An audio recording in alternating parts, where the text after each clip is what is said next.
തണ്ണീർമുക്കത്തെ bachelors family ഓർമ്മയായി. 5 സഹോദരങ്ങളിൽ അവസാന കണ്ണിയായിരുന്ന artist സദാനന്ദനും അസ്തമിച്ചു. കണ്ണീരോടെ ഗ്രാമം അന്ത്യാഞ്ജലി അർപ്പിച്ചു.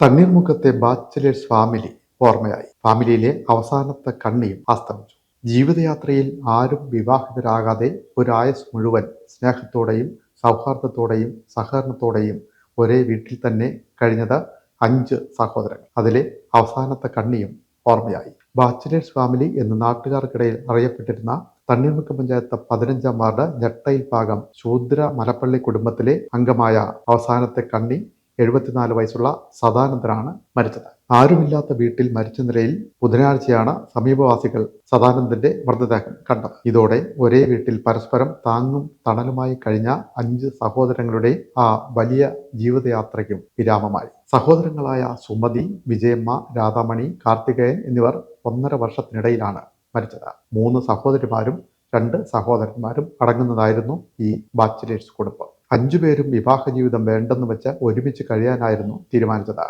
ഒരു കാലഘട്ടത്തിന്റെ സ്നേഹനിർഭരമായ കുടുംബ ബന്ധത്തിന്റെ പ്രതീകമായിട്ടാണ് ഈ സഹോദരങ്ങളെ നാട് കണ്ടിരുന്നത്.